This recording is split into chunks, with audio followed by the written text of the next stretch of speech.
To assess African governance, the Ibrahim Index claims to have the most comprehensive collection of data about the continent. Founder Mo Ibrahim said the overall trend from these figures in the past 4 years raises concerns.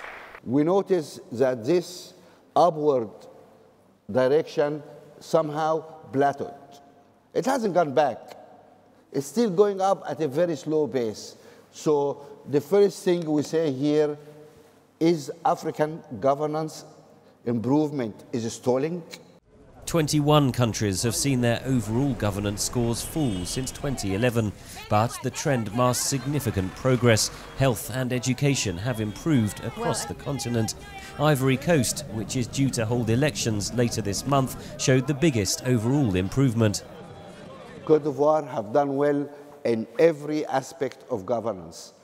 But again, you have to remember Côte d'Ivoire is coming out of conflict. But then you have some countries which is not coming out of conflicts. You have like Rwanda, Morocco, Togo, Kenya. These countries really have governments which are really focusing in development and delivering. Ongoing conflicts in Somalia, South Sudan and the Central African Republic meant they were at the bottom of the list. Even in more peaceful states, political freedom is under threat. What we see is a tightening on the space for civil society, freedom of association.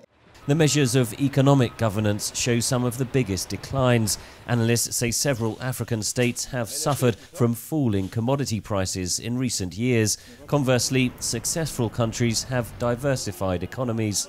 The commonalities, they're not dependent on commodities. So there have been something else happening, which has been A, increased investments. Number 2, increased domestic consumption. And number 3, underrated growth in regional trade. Zimbabwe was among the top 10 nations to improve despite continuing concerns over human rights and democracy.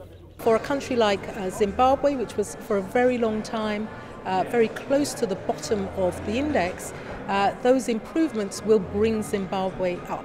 It doesn't mean that there are not significant concerns across other areas. You have to be very careful.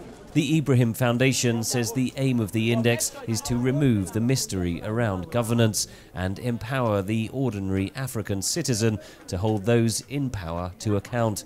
Henry Ridgwell for VOA News, London.